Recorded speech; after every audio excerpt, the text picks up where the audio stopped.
تو یہ جو ہے صورتحال، یہ بھی آپ ذہن میں رکھیں، اعتماد کا فقدان۔ دوسری طرف اس صورتحال سے جو حکومت والے کہہ رہے ہیں کہ فائدہ جو ہے وہ دشمن قوتیں بھی اٹھا سکتی ہیں، تو یہ زیادہ بات آبویس لگتی ہے۔ ایک تو یہ کہ جو پاکستان کی ریاست ہے، اختر مینگل صاحب ان کو ٹھنڈے تو نہیں گزر رہے کہ وہ سب کچھ بائی کاٹ کر کے چلے گئے ہیں، تو پاکستان کی ریاست کے اوپر اور ہمارے ریاستی اداروں کے اوپر اس طرح کے الزامات ماضی میں لگتے رہے ہیں اور لگاتے رہے ہیں لوگ۔ بینظیر بھٹو صاحبہ کی جب شہادت ہوئی تو بڑا کھلے عام جو ہے وہ الزام اس وقت کی اسٹیبلشمنٹ یا جنرل پرویز مشرف صاحب کے اوپر لگا تھا، اگر آپ کو یاد ہو۔ تو یہ پاکستان کے حالات و واقعات اور پاکستان کے تاریخی پس منظر میں یہ بات کوئی نئی نہیں ہے۔ اس طرح کے الزامات جو ہیں وہ لگتے ہیں اسٹیبلشمنٹ کے اوپر بھی، ریاست کے اوپر بھی، اور یہ بہرحال بدگمانی کا ایک درجہ ہے۔ یعنی یہ بدگمانی جو ہے وہ سیاستدانوں کو ریاست سے متعلق ہوتی ہے۔ بینظیر بھٹو صاحبہ کی شہادت اور اکبر بگٹی صاحب والے واقعات کے چودھری شجاعت حسین صاحب ان سے ملنے کے معاملات کافی حد تک طے پا گئے تھے کہ وہ انہوں نے کہا جی کہ وہ دھماکہ ہو گیا اور وہ اس میں دب کے غار میں وہ اللہ کو پیارے ہو گئے۔ تو ایک یہ پرابلم ہے۔ پرابلم سے مراد یہ ہے کہ ہماری اسٹیبلشمنٹ کے اوپر ماضی میں اس طرح کے الزامات لگے ہیں، تو اختر مینگل صاحب ہو سکتا ہے کہ یہ بات سوچتے ہوں کہ یہ بھی کام جو ہے کسی اور کا ہو سکتا ہے۔ تو یہ جو گفتگو ہے، یہ یعنی اس طرح کی گفتگو ہو سکتی ہے۔ دوسری بات کہ جو حکومت کہہ رہی ہے کہ یار کہ بی ایل اے کے پیچھے کون ہے؟ کھلے عام وہ کہتے ہیں کہ ہمیں جو ہے وہ بھارت کی سپورٹ ہے، بھارت ہمیں کہتا ہے کہ جی یہ والا جھنڈا ہے بلوچستان کا، ہم وہ جھنڈا اٹھا لیتے ہیں۔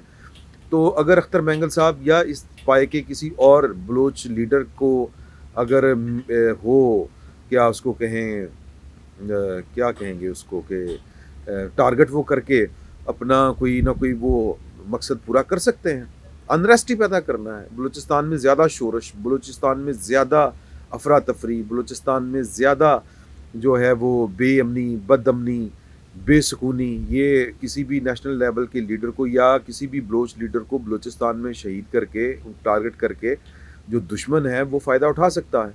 اور اس ساری صورتحال میں سچ کہاں پہ ہوگا، سچ کیا ہوگا، یہ صرف باتیں رہ جاتی ہیں، سچ تک پہنچنا بڑا مشکل ہو جاتا ہے۔ تو بہرحال اللہ تعالیٰ رحم کرے، اللہ تعالیٰ جو ہے وہ ہمارے حال پہ رحم کرے، ہم تو یہی بات کہہ سکتے ہیں۔ اچھا جی، اب آ جاتے ہیں جو کامران رضی صاحب ہیں، جیو کے رپورٹر ہیں، ان کی خبر ہے۔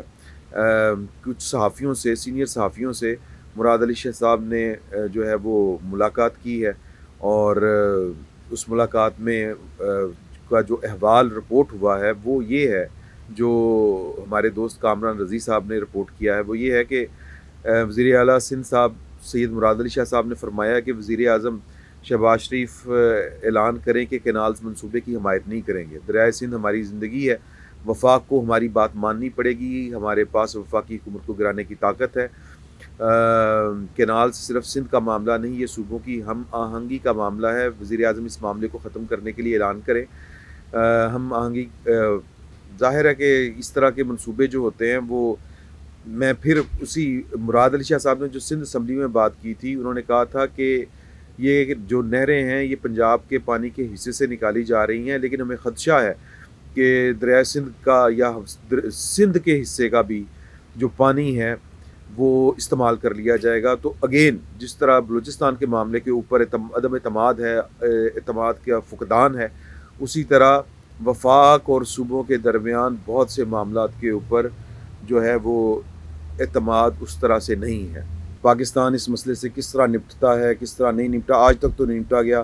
اللہ بہتر جانتا ہے کہ ہمارے جو اکابر ہیں، جو ہمارے لیڈرشپ ہے، جو ہماری رولنگ ایلیٹ ہے، وہ اس طرح کے اپنے ذاتی معاملات کو ایک سائیڈ پہ رکھ کے کبھی ملک کا اس طرح سے اس درجے کے اوپر سوچیں گے کہ نہیں سوچیں گے کہ یہ ایک علیحدہ بات ہے۔ جو انہوں نے کہا کہ ہمیں ملک کا بھی سوچنا ہے، یہ انہوں نے جو گفتگو کی، ہم 1992 کے پانی معاہدے کے خلاف ہیں مگر اس کے تحت بھی ہمیں حق نہیں ملتا۔ میں چاہتا ہوں کہ CCI اجلاس بلایا جائے۔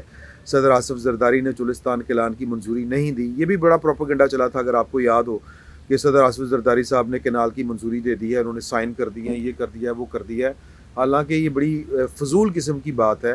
کیونکہ یہ قانون سازی کے تحت نہیں ہو رہا کام، یہ قانون نہیں بننا تھا، کینالز کا قانون نہیں ہے۔ جو صدر مملکت ہوتے ہیں وہ کسی قانون کے اوپر دستخط کرتے ہیں تو وہ قانون جو ہے وہ نافذ العمل ہوتا ہے۔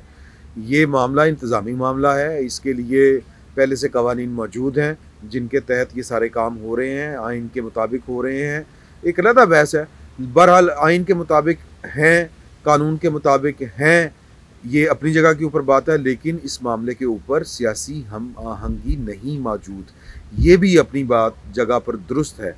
جس طرح بنگلہ دیش کا ہم نے پہلے بھی وہ ذکر کیا تھا بیٹھک میں کہ جس طرح بنگلہ دیش کا معاملہ تھا، اگر آپ کو یاد ہو تو ان کا جو سینسٹیو تھے، وہ جس حساسیت تھی وہاں پر، جو وہ ان کی زبان کے حوالے سے تھی، بنگالی زبان کی وجہ سے، اور باقی جو ہے وہ ادھر کے جو معاملات ہیں یعنی سندھ والے، وہ سندھ، دریائے سندھ اور پانی کے ایشو کے اوپر سینسٹیو ہے، تو ان کی حساسیت کو اگر آپ ایڈریس کر سکتے ہیں تو کر لینا چاہیے۔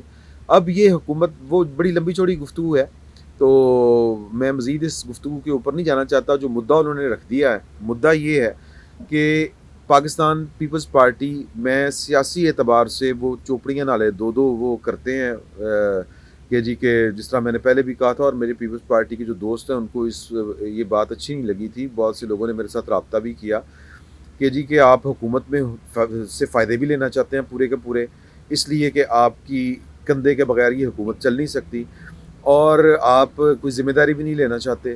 اگر آپ کے وفاقی کابینہ میں شامل ہوں گے، حکومت کا حصہ ہوں گے، تو آپ کے جو ناکامیاں ہیں وہ اس میں بھی آپ کے شیئر ہوگا۔ جس طرح پچھلا جب پی ڈی ایم کا دور تھا تو بلاول بھٹو صاحب کی یہ بڑی سمارٹ موو ہے، اور جو پیپلز پارٹی کے دوست ہیں وہ کہتے ہیں کہ جی یہ اچھی بات نہیں ہے، میرٹ کی بات نہیں کہ اگر کوئی کامیابی ہے تو اس کا کریڈٹ بھی یہی حکومت لے، شہباز شریف صاحب کی، اور اگر کوئی ناکامی ہے تو اس کا بھی کریڈٹ جو ہے وہ انہی کے کھاتے میں آئے، لیکن فائدے پورے لینے ہیں۔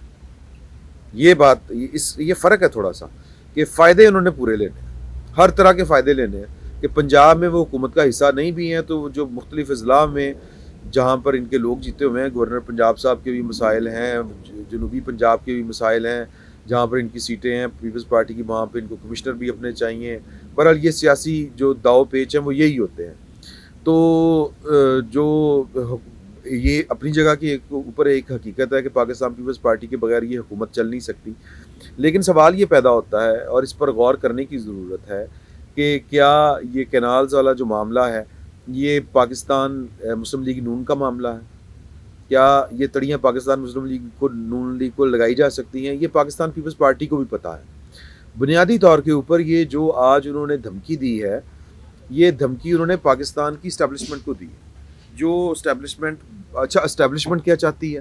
اسٹیبلشمنٹ یہ چاہتی ہے کہ عمران خان صاحب کی وجہ سے، یا اسٹیبلشمنٹ کی ہی وجہ سے، جو پروجیکٹ عمران خان نافذ کیا گیا تھا، اس نے جو پاکستان کی اکانومی کا بیڑا غرق کیا ہے، اب پاکستان کی اکانومی کو کھڑا کرنے کے لیے نئے ایونیوز تلاش کرنے چاہیے۔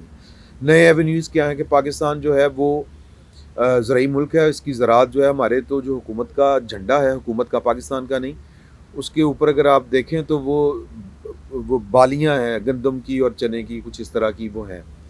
تو پاکستان کی شناخت جو ہے وہ ایک زرعی ملک کی ہے، انڈسٹریلسٹ نہیں ہے یہ والی اسٹیٹ۔ تو زرعی ملک ہے تو ہمیں اپنی اسٹرینتھ کے اوپر ہی کھیلنا ہے۔ تو وہ راستہ یہ نکالا گیا کہ اتنی جو بے آب و گیا جگہ پڑی ہے، بنجر پڑی ہے، اس کو آباد کیا جائے۔ اب جو پنجاب کا جو اربن ایریا ہے وہاں پر جو کلٹیویشن ہے وہ نہیں ہو رہی، بڑے بڑے بن گئے ہیں، آبادیاں بن گئی ہیں، ڈی ایچ اے سے لے کے بیریا ٹاؤن سے لے کے پتہ نہیں کس کس ذات اور کس کس نسل کی جو ہے وہ ہاؤسنگ سوسائٹیز بن گئی ہیں۔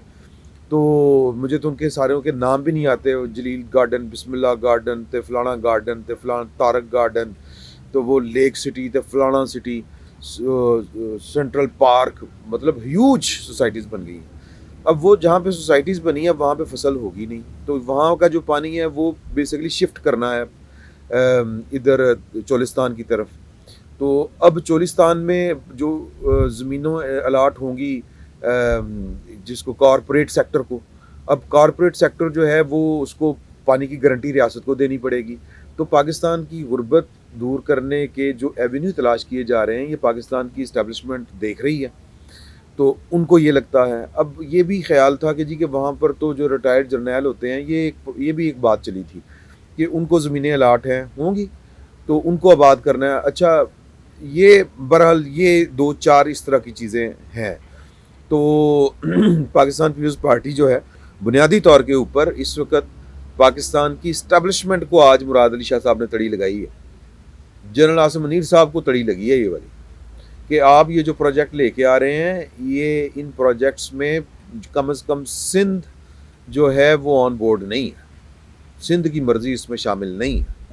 تو آپ نے اگر ایسے ہی کام چلانا ہے تو پھر ٹھیک ہے کچھ اور سیٹ اپ لا لو. مطلب یہ ہے کہ اگر پاکستان پیپلز پارٹی نکلتی ہے, ووٹ آف نو کانفیڈنس کا اعلان ہو جاتا ہے, تو پھر وزیر اعظم تو اور کوئی نہیں بنتا, یا پھر جوڑ توڑ ہوگی. بلاول بھٹو صاحب میرا نہیں خیال کے بننے کی پوزیشن میں ہوں گے. تو پھر اگلے کہہ رہے ہیں پیپلز پارٹی والے سائیاں نو کہ جناب پھر ٹھیک ہے ہماری طرف سے عدم تعاون ہی سے پھر جو تسی کرنا ہے کر لو, خود آنا ہے خود آ جاؤ, کسی نو لیانا ہے لے آؤ, نگران لیانے لے آؤ, ہم یہ کام نہیں ہونے دیں گے. تو یہ پاکستان کے لیے اس لیول کے اوپر معاملات جانے جس طرح پہلے بلوچستان میں بڑی شورش ہے اور اب سندھ میں اس طرف معاملات اگر دھکیل کے لائے جائیں گے تو بڑی گڑبڑ ہو جائے گی. سینس پریویل کرنی چاہیے, سیاسی حکمت عملی اختیار کرنی چاہیے. میرا یہ خیال ہے کہ جتنے سندھ کے قوم پرست جماعتیں اس وقت جنہوں نے تڑفا ڈالا ہوا ہے ان کو پاکستان پیپلز پارٹی سمیت آن بورڈ کرنا چاہیے, اور پنجاب میں کر لیں, وفاق میں کر لیں, سندھ میں کر لیں, ایک بڑے لیول کے اوپر جو ہے وہ ڈیبیٹ ہونی چاہیے. پھر جا کے یہ افہام و تفہیم کے ساتھ اس طرح کے پروجیکٹس جو ہیں وہ چلتے ہیں. وفاق اسی طرح چلتے ہیں, کسی ایک کا جو ہے وہ حق تسلیم نہیں کیا جا سکتا پورے وفاق کے اوپر. اب آ جاتے ہیں جی کہ جو گفتگو کی ہے اپنے کالم میں جناب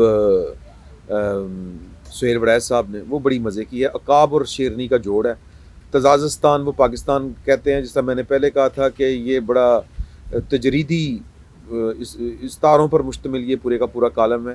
وہ بیسکلی یہ کالم اگر پڑھیں, چونکہ وقت بہت زیادہ ہو چکا ہے تو میں آپ کا زیادہ وقت نہیں لینا چاہتا, یہاں سے آپ تک اپنی بات پہنچانا بھی ایک بڑا مسئلہ ہے. اس میں انہوں نے عقاب جو ہے وہ جناب مجھے لگتا ہے محسن نقوی صاحب کو کہا ہے, اور شیرنی مریم بی بی کو کہا ہے. یہ کوئی سرد جنگ اس کالم سے لگتا ہے کہ چل رہی تھی اور بڑے معاملات تھے. میں آپ کو اس کے 2 پیرے پڑھ کے سنا دیتا ہوں, بلکہ درمیان میں نا 1 منٹ لوں گا. تزازستان کا جنگل اس وقت 2 واضح حصوں میں تقسیم نظر آتا ہے. ایک طرف ویرانی اور مایوسی کے ڈیرے ہیں, شجر سوکھے ہوئے ہیں, کوئی پرندہ نظر نہیں آ رہا, بلبلیں اور کوئلیں پرواز کر چکی ہیں, نہ چرند نہ پرند, ہر طرف اندھیرا, روشنی کا کوئی در کھلا نظر نہیں آ رہا. یہ تحریک انصاف کا ویرانہ ہے جس میں آہوں, کراہوں اور سسکیوں کی مدھم و مسلسل آوازیں سنائی دے رہی ہیں. جنگل کا دوسرا حصہ ہرا بھرا ہے, پھول کھلے ہوئے نظر آتے ہیں, سبزے پر بہار آئی ہوئی ہے, تتلیاں پھولوں پر منڈلا رہی ہیں. عقاب اور شیرنی دونوں جنگل کے نگہبان کے چمکتے اور منیر راہوں پر واری صدقے جا رہے ہیں. یہ منیر راہوں کے اوپر کیا استعارہ انہوں نے استعمال کیا ہے. منیر مطلب روشن, چراغ, روشن راہوں کے اوپر جو یعنی جنرل عاصم منیر صاحب کی راہوں کے اوپر انہوں نے ذکر کیا. پر صدقے جا رہے ہیں. اس حکومتی حصے میں سب اچھا چل رہا ہے, اکانومی اور استحکام میں بہتری کے ترانے گائے جا رہے ہیں. جنگل کا شہباز اب اس قابل ہو گیا ہے کہ وہ جنگل کو قرضوں سے نجات دلانے کا دعویٰ کرنے لگا ہے. اس جنگل میں بس ایک ہی مسئلہ نظر آ رہا تھا کہ اندرونی کھینچا تانی کیسے بند کی جائے, شخصی تضاد کو اجتماعی مفاد کیسے بدلا جائے, ڈاروں کے کونج کو رمدے کے ستارے سے کیسے ملایا جائے. یہ رمدے کے ستارے, یہ جسٹس خلیل الرحمان رمدے صاحب کے صاحبزادے جو شہباز شریف صاحب کے بڑے قریبی لوگوں میں شامل ہیں, یہ اس طرف ان کا اشارہ ہے. شاہوں کی توقیر, یعنی کہ یہ توقیر شاہ صاحب کی طرف اشارہ ہے, اور سرخ فیتے میں محاذ آرائی کا حل کیا نکالا جائے. عقاب اور شیرنی دونوں کی بنتی نہیں, دونوں ملتے ہی نہیں. نونی شکرے آئے روز عقاب کی قابلیت پر سوال اٹھا کر جنگل پر پتھروں کی بارش کرتے ہیں. اچھا جی, مجھے اب یہ پڑھ کے لگ رہا ہے کہ یہ دونوں طرف ہیں اشارے, شہباز شریف صاحب کی طرف بھی اور مریم صاحبہ کی طرف بھی. تو جو انہوں نے بات ختم کی ہے. شیرنی کا بڑا پن تھا کہ وہ عقاب کے گھونسلے پر پہنچ گئی. عقاب نے بھی خیر سگالی سے استقبال کیا. یوں ایک ذیلی جنگل کہانی اختتام کو پہنچی. دیکھنا یہ ہوگا کہ اس اہم سیاسی پیش رفت کے جنگل پر کیا اثرات پڑیں گے. نگہبان تو لازماً خوش ہوگا کہ اس کے 2 اہم اثاثے شیر و شکر ہو گئے ہیں. دیکھنا یہ ہوگا کہ اس کے بعد بھی نونی شکروں کے عقاب پر سنگ زنی جاری رہے گی یا تھم جائے گی. یہ سارا ذکر جو ہے یہ مریم بی بی کا اور جو ہیں محسن نقوی صاحب ان کا ہو رہا ہے. تو معاملات ان کے طے پا گئے ہیں کسی نہ کسی لیول کے اوپر. یہ محسن نقوی صاحب اور مریم بی بی کے حوالے سے بڑے طریقے کے ساتھ لگے لپٹے انداز میں استاروں کی زبان میں جناب شیرورے صاحب نے بتا دیا ہے. تو اگلی خبروں تک مجھے اجازت دیجیے. میں اس وقت اورلینڈو میں ہوں اور آج رات 1 بجے انشاءاللہ واپسی ہوگی. پھر لاہور میں آپ سے ملاقات ہوگی. فی الوقت اتنا ہی. بہت بہت شکریہ.